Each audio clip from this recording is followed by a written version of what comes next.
यहाँ इस ऐतिहासिक राजकीय कॉलेज के मैदान में पहुंचे किसान भाई, मजदूर भाई, मेरी माताएं बहनें, ये गुरुजी का तीसरा कार्यक्रम है इसी कॉलेज के मैदान में। पहला कार्यक्रम तिरंगे का हुआ था, दूसरा कार्यक्रम सीएए के समर्थन में हुआ था और तीसरा कार्यक्रम जिसका किसी का ध्यान इस देश में नहीं गया जिस बात पर कि बाबा साहब अंबेडकर जिन्होंने संविधान की रचना की, इतने बड़े बड़े लोग उनका नाम लेकर बहुत बड़े बड़े पदों पर गए, उनके बहुत से अनुयायी रहे, लेकिन शायद किसी ने कभी ये नहीं सोचा कि देश के संविधान लिखने वाले बाबा साहब, करोड़ों लोगों को उनका हक दिलाने वाले बाबा साहब की एक प्रतिमा जम्मू कश्मीर में भी होनी चाहिए। और होनी क्यों चाहिए? क्योंकि जम्मू कश्मीर में जो धारा 370 लगी हुई थी, उसका विरोध उस समय अगर किसी ने किया था तो बाबा साहब ने किया था। और बाबा साहब की बरसों पुरानी सोच अगर किसी ने इसको धरातल पर उतारा, इंप्लीमेंट किया, तो उसका नाम नरेंद्र मोदी है। उनके सपने को साकार करने का काम, धारा 370 को हटाने का काम नरेंद्र मोदी ने किया देश में। दूसरी सोच, गुरुजी की पिछली बार भी बात हुई कि जनसंख्या नियंत्रण के लिए कानून बनना चाहिए। निश्चित रूप से देश की सबसे बड़ी समस्या जनसंख्या ही है। बढ़ते बढ़ते 135 करोड़ या कहां तक पहुंच गई, कहीं ना कहीं नियंत्रित होनी जरूरी है। और गुरुजी के इस अभियान में एक कार्यकर्ता के रूप में निश्चित रूप से मैं भी जुड़ना चाहूंगा। मैं भी आपके साथ निश्चित रूप से दिल्ली चलूंगा। बाबा साहब के बारे में बहुत सी बातें आदरणीय गुरुजी ने बताई। अब चूंकि कार्यक्रम हिंद किसान मजदूर समिति के बैनर पे है, मैं बधाई दूंगा एक ऐसा संगठन मैदान में आया है जो किसान और मजदूर दोनों की बात करता है। मैं एक होर्डिंग पर देख रहा हूं, लिखा हुआ है, अगर किसान देश की रीढ़ है तो मजदूर देश के हाथ और पैर हैं। दोनों को अलग नहीं किया जा सकता। अगर किसान खुशहाल होगा तो मजदूर भी खुशहाल होगा, अगर किसान परेशान होगा तो मजदूर भी परेशान होगा। यह संगठन किसान और मजदूर दोनों के हक की लड़ाई लड़ेगा, मुझे ऐसी उम्मीद है। अब दो बातें निश्चित रूप से उसके बारे में भी कहूंगा जो आज के समय में देश में कृषि कानून के बारे में एक आंदोलन चल रहा है। पहले भी हिंद किसान मजदूर समिति अपनी मांगों को लेकर दिल्ली तक जा चुकी है और कुछ सुझाव उन्होंने दिए भी थे। उन सुझावों में सरकार में विचार भी निश्चित रूप से चल रहा है। आंदोलन की समाप्ति के साथ साथ जरूर उन सुझावों में कुछ न कुछ पे इंप्लीमेंटेशन जरूर होगा। लेकिन आज भी देश की जनता को, शायद बहुत लोगों को ये नहीं पता कि कानून है क्या। आजादी के 73 साल बाद भी आज भी देश में किसान और मजदूर खुशहाल नहीं है, ये सच्चाई है। अगर यही कानून चलते रहते, अगर पुरानी स्थिति बहाल रखनी है, तो या तो ये कहो कि किसान देश में खुशहाल है। अगर ये कहते हो कि किसान देश में खुशहाल नहीं है, तो कहीं ना कहीं कानून में, व्यवस्था में परिवर्तन करना अति आवश्यक है। 3 कानून बने। बिल्कुल देसी भाषा में 2 बात कहना चाहूंगा, ज्यादा लंबी बात नहीं कहना चाहूंगा।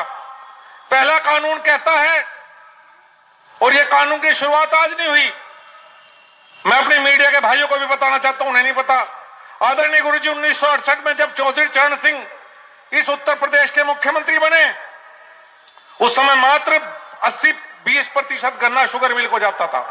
80% गन्ना कोल्हों में जाता था। कोल्हू कौन चलाते थे? किसान और मजदूर मिलकर चलाते थे। उस समय कानून था कि अगर आपको गुड़ बाहर भेजना है प्रदेश से तो परमिट लेना पड़ेगा। और उस जमाने में जो गुड़ था, गुड़ को बाहर भेजने के लिए, परमिट लेने के लिए लोग रिश्वत देते थे। 1968 में जब मुख्यमंत्री बने चरण सिंह, तो उन्होंने कहा कि ये किसान का, मजदूर का अधिकार है कि देश में अपना गुड़ कहीं भी ले जा सकता है। उस समय 1968 में कानून का परिवर्तन हुआ, इसकी शुरुआत हुई और दुर्भाग्य से उस समय इसका विरोध हुआ और चौधरी चरण सिंह की सरकार गिरा दी गई। और आज जो चरण सिंह के नाम पर राजनीति करना चाहते हैं, जो उनके नाम पर राजनीति करते हैं, वो उस समय इस देश में नहीं रहते थे, उस समय वो विदेश में अमेरिका और इंग्लैंड में रहते थे, वहीं नौकरी की, वहीं पले बड़े, कभी किसान के घर नहीं गए। शायद अगर 1968 का इतिहास उठा के वो लोग देख लें जो चौचंची के नाम पर राजनीति करते हैं, तो इस कानून के विरोध में एक शब्द वे नहीं बोल सकते। उसकी अगली कड़ी थी चौधरी महेंद्र सिंह टिकैत। मेरे पास मेमोरेंडम है, चाहे तो कोई भी देख सकता है। जो हर आंदोलन था चौधरी महेंद्र सिंह टिकैत का, गुरुजी हर आंदोलन में लिखा हुआ था कि जिस तरह व्यापारी को अपना उत्पाद बेचने का अधिकार है, उसी तरह से किसान को भी अधिकार होना चाहिए कि कृषि उत्पाद देश के किसी भी कोने में बेच सके। यह चौधरी महेंद्र सिंह टिकैत की मांग थी, जिस मांग को पूरा करने का काम आज नरेंद्र मोदी ने किया है। क्या है कानून पश्चिम उत्तर प्रदेश के लिए? हमारे पास मंडी के नाम पे गुड़ मंडी है, 4000 कोल्लू हैं इस मुजफ्फरनगर जनपद में, और यहां बैठे हुए सभी भाई जानते हैं कि कोल्लू कौन चलाता है। कोल्लू गरीब आदमी चलाता है, 5 या 6 लोग इकट्ठा हुए, पैसे इकट्ठे करे, कोल्लू चलाया। पहले कानून क्या था कि गांव में से चलो कोल्लू ट्रैक्टर ट्रॉली ले में गुड़ भर के या ट्रक में मुजफ्फरनगर की मंडी में लाओ, 2.5% टैक्स दो। 2.5% टैक्स, अगर 1 लाख का गुड़ है तो 2,500 रुपए सरकार की ड्यूटी दो। उसके बाद अगर गुड़ लेकर जाना है हरियाणा या पंजाब तो जाओ बॉर्डर पे पुलिस वालों को रिश्वत दो, फिर राजस्थान बॉर्डर पे दो, फिर गुड़ लेकर जाओ, आपकी मर्जी। ये इतना लंबा था। और इस कानून में बदलाव के बाद क्या है कि गांव से ट्रैक्टर ट्रॉली में गुड़ भरो, ना 2.5% टैक्स देना, ना बॉर्डर पर रिश्वत देनी, मेरी मर्जी, चाहे मैं बंबई में गुड़ बेच का हूं, जहां मेरा जी करेगा पूरे देश में वहां बेचूंगा। एक देश पूरा देश एक कर दिया। अगर इस कानून में कहीं कमी है तो मुझे बताओ, एक बार तो बताओ। काला कानून पहले से पहले कमी तो बताओ। दूसरा है कॉन्ट्रैक्ट फार्मिंग, पहले से करते आए हम तो। यहां सब किसान बैठे हैं, मजदूर बैठे हैं, शुगर मिल से कॉन्ट्रैक्ट होता है, 325 रुपए क्विंटल गन्ने का रेट तय है। हम पहले लिख के देने भाई, हमें 1000 क्विंटल गन्ना देना, बॉन्ड भरे जहां दोनों के सिग्नेचर हो आपस में बॉन्ड में। आज तक किसी शुगर मिल ने किसान की जमीन कब्जाई है क्या? और यह पहला कानून है देश का जो किसी पर लागू नहीं होता। मेरी इच्छा है मैं कॉन्ट्रैक्ट फार्मिंग करूं, मुझे ज्यादा पैसे मिलेंगे भाई करूंगा, मुझे ज्यादा पैसे लगेंगे बिल्कुल नहीं करूंगा। मेरी इच्छा होगी सरकारी मंडी में बेचूंगा, मेरी इच्छा होगी प्राइवेट मंडी में बेचूंगा। यह कानून सब पे लागू होता है और किसी पर लागू नहीं होता। ऐसा इस देश में कोई कानून नहीं बना जो व्यक्ति की इच्छा के ऊपर है कि मुझे अपने ऊपर लागू करवाना है या नहीं करवाना। यह पहला कानून है। देश में समस्याएं हैं, उन समस्याओं पर बात होनी चाहिए। किसान नेताओं को आगे आना चाहिए, जो वास्तविक समस्या उन पर बात करें, जो किसान के इश्यूज है उन पर बात करें। 10 संशोधन सुझाए गए, सारे सरकार मानने के लिए तैयार। सरकार ने कहा चलो 1.5 साल के लिए पीछे हटा दो, अच्छा लगेगा फिर लगा लियो, ना लगे तो फिर ना लगो। जो असली किसान की समस्या है, जो हिंद किसान मजदूर समिति ने दिल्ली जाकर उठाई थी, चाहे वो गन्ने की समस्या हो, चाहे बिजली की समस्या हो, जिस जनप्रतिनिधि होने के नाते, इस क्षेत्र का सांसद होने के नाते मैं हमेशा कहता हूं कि आपकी बात अगर गन्ने के रेट बढ़ने की बात है, हां मैंने ऊपर कही, मैं आगे भी कहूंगा गन्ने का रेट बढ़ना चाहिए।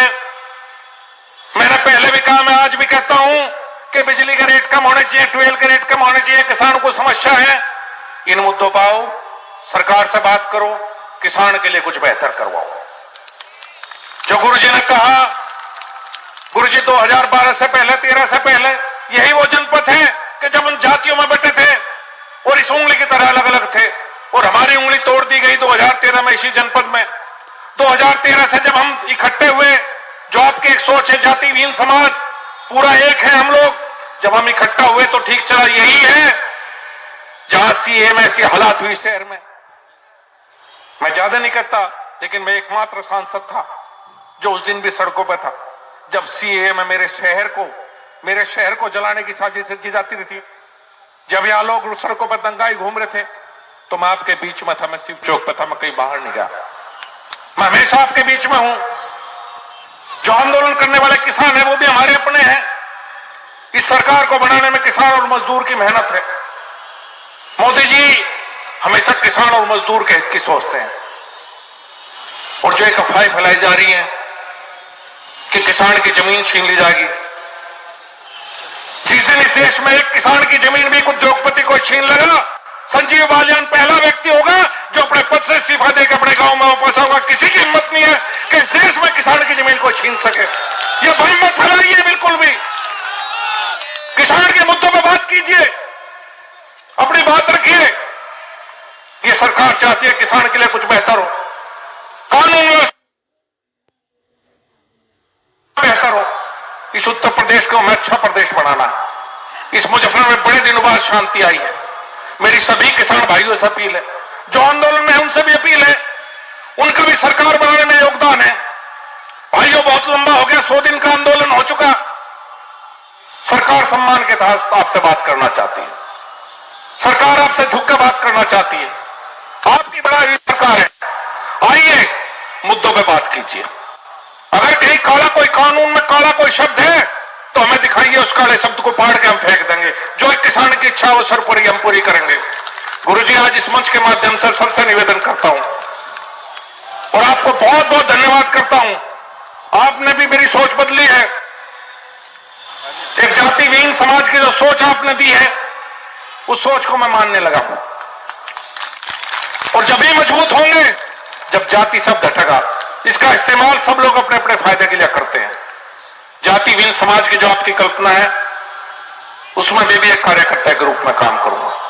हम सब कश्मीर चलेंगे, बाबा साहब की प्रतिमा का वहां पे पहली प्रतिमा का वो होगा और ये इतिहास के अक्षरों में लिखा जाएगा गुरुजी कि आपकी सोच थी, किसी और ने नहीं सोचा। बहुत बहुत धन्यवाद, बहुत बहुत अभिनंदन।